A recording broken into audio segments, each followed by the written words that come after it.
Hello virtual pilots, today we are going to go to the startup procedure for the F5-E Tiger II in DCS World.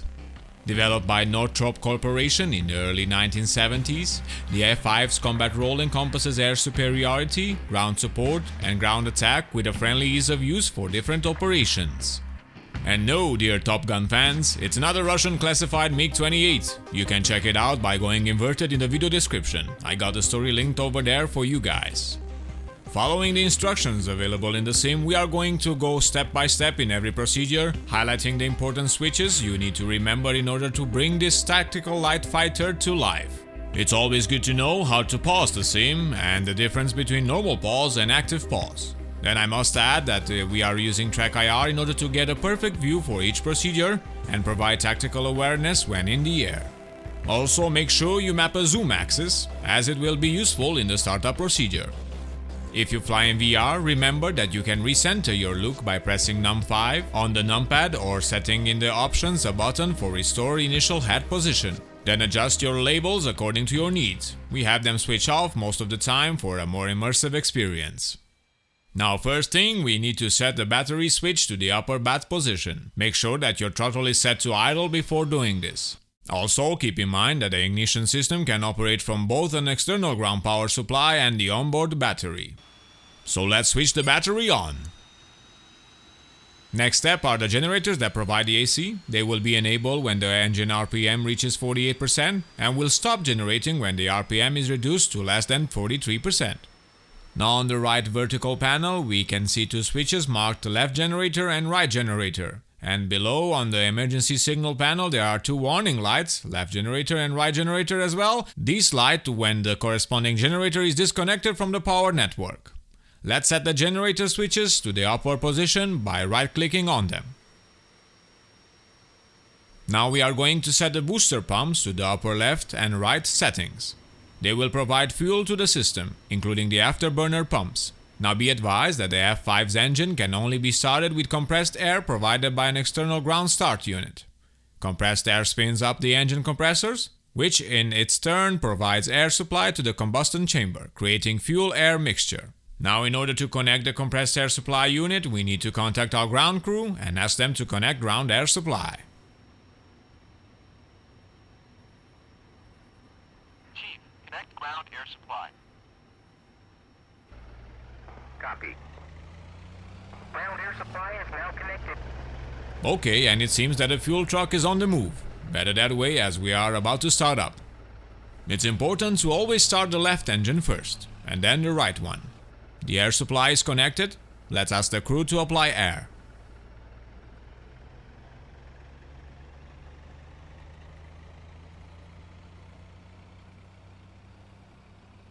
Chief, apply ground air supply. Copy. Air is now applied. Good. Now we need to monitor the RPM for 10% on the upper right hand side. Then press the left engine start switch and set the left engine throttle to the idle position. If you are using a throttle system, you will need to bind this button. Now when the throttle is in the idle position, the fuel will be supplied to the engine and it will reach the idle RPM within 35 seconds. The idle RPM needs to be between 49 and 52%.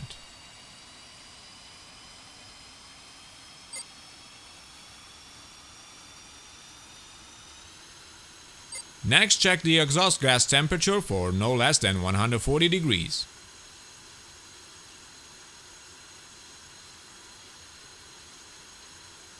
Nozzle position to be between 60 and 79%.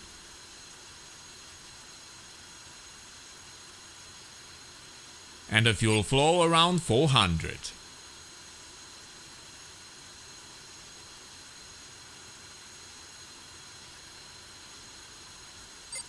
And then we need to check that the oil pressure is between 5 to 20 psi.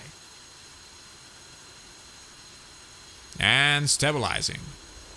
Now after the left engine is started, we must check the pressure to be between 2800 and 3200 psi in the utility hydraulic system. It seems that our friend got takeoff clearance. Oh, where was I? Yes, we checked that the auxiliary intake door position indicator has the stripes. And if we look outside on our left, we should see the door being open in the back. There, it's open. Now we need to start the right engine, and of course the procedure is quite straightforward, similar to the start of the left engine. The ground crew will automatically switch compressed air from the left engine to the right engine once the left engine reaches idle. Engine, engine, engine. Oh, too many engines. Let's ask again to apply air. Chief, apply ground air supply. Copy. Again, we look for 10% to RPM. We press the start button and switch the right engine throttle to idle.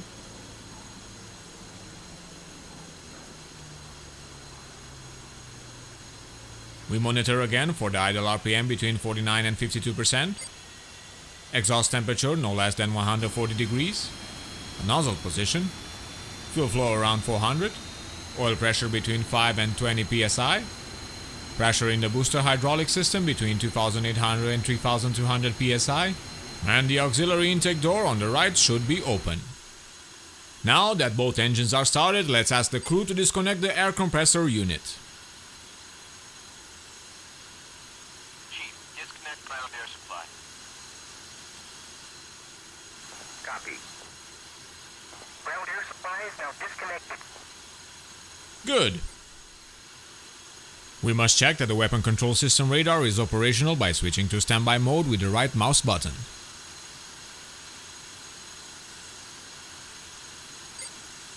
Now after we do this and check the radar display, we need to switch the radar back to the off position due to the possible overheating when on the ground when turned on more than 10 minutes. We will switch it back to standby before takeoff. Next up are the air brakes, which are positioned on the lower side of the fuselage in front of the main landing gear compartment. The air brakes are controlled by a 3-position thumb switch on the right engine throttle. Let's cycle the positions and set them to retracted. The F5-E has an automatic wind control system that includes the deflection of the leading edge slats and trailing edge flaps, used for safe takeoffs maneuvering, long distance flights, and safe landings. The system is controlled by the flaps lever located behind the throttle and the thumb switch on the right engine throttle. We will set the flaps to thumb SV position and the thumb switch to the auto position.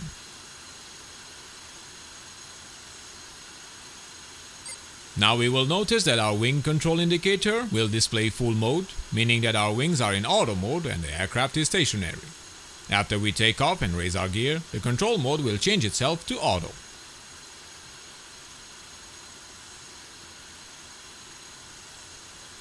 Next, we need to switch the SAS system that automatically dampens pitch and yaw oscillation and provides a comfortable flight at all speeds. Now it's time to set the pitch trimmer for takeoff, depending on the aircraft configuration. If we don't do this for takeoff, we will experience a strong negative pitching moment in our takeoff process that can result in a crash, especially if the aircraft is heavy. I recommend that you note this down. With no ammunitions for guns and stores, you can set the trimming to 6. With drop tanks, ammunition and missiles, set it to 7.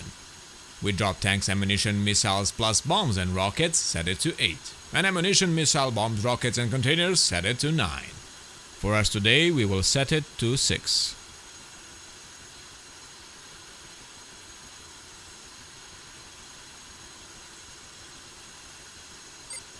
Next up, we need to set the zero altitude on the altimeter using the pressure knob. I can hear a helicopter. Is that a hind? It could be a hind.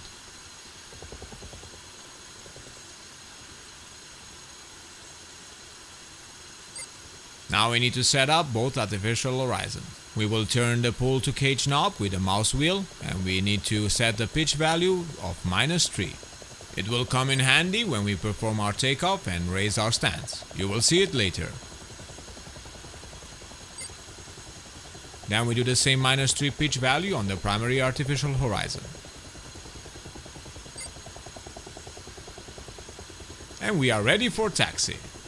Now make sure you set up a key for nose wheel steering activation. You will need to hold it down every time you want to apply control to the nose wheel. It's a bit different than other jets and it needs a bit of time to get used to. Let's get some lights in here before we taxi.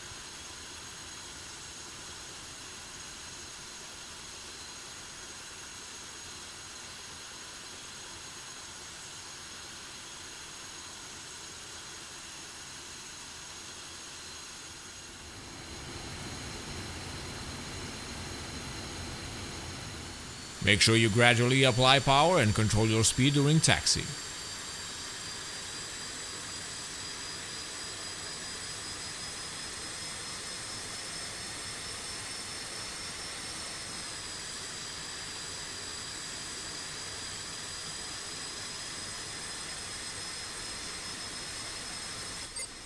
So we have an escort vehicle to the runway.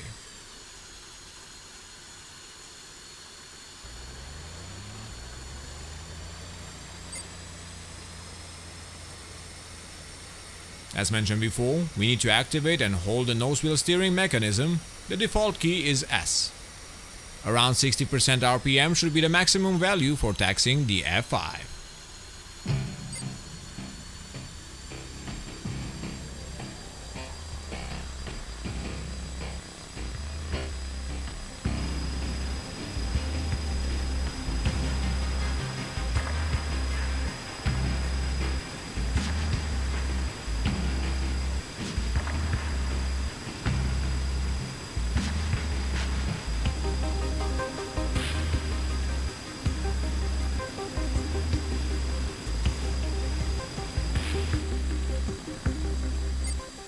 So we need to hold short before taking the runway and check for inbound traffic.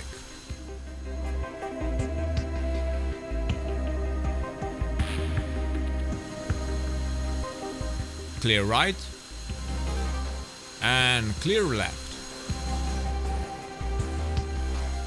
It looks clear.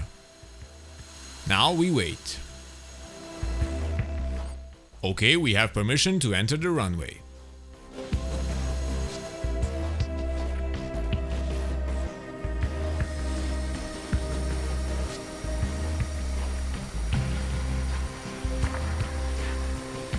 Let's line up on the runway and align with the center.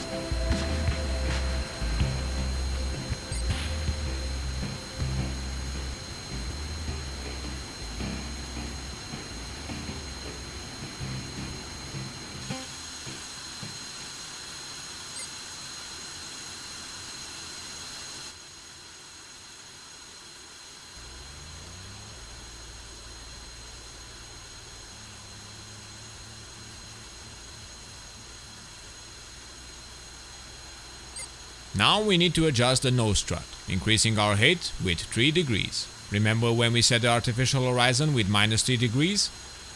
That was to compensate for this setting now. With the lifted height, the takeoff roll will be reduced.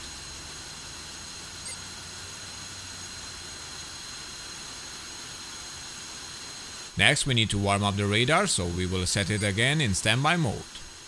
Then let's set up the runway course of 88 degrees.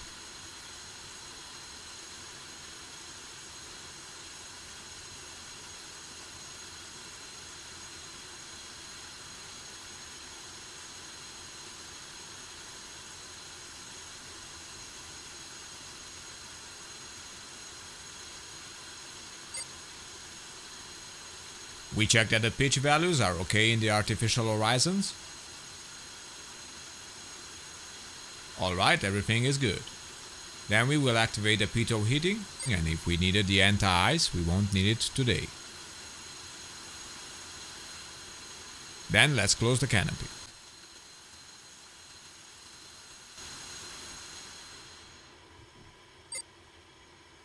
Reset the master caution button on the right hand side. That will put the master caution in waiting mode, ignoring the signal that caused the initial trigger of the light and waiting to illuminate again if a new event occurs. Now we are ready for takeoff.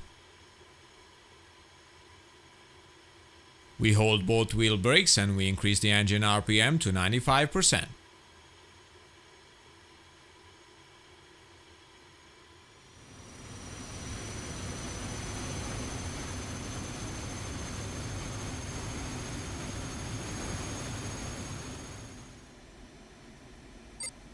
Releasing brakes.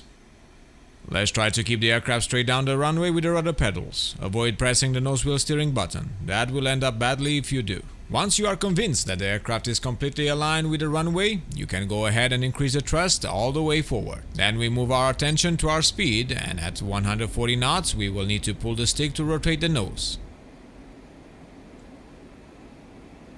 And gear up. We check that the 3 green lights over the gear indications are off. And now at first you will struggle like me to adjust the trimming and remove all pitch forces from the stick. But once you do that, the aircraft will come more stable and you can continue your climb to assigned altitude.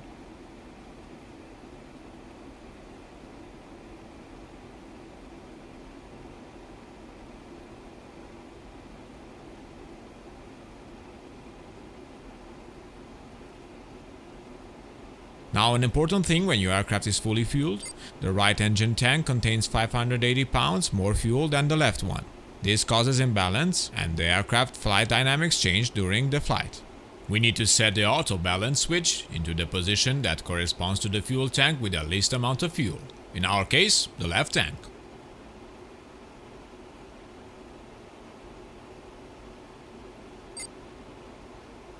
When the difference between the left and the right fuel tanks is within 50 and 125 pounds, the auto balance will set itself automatically to the center position.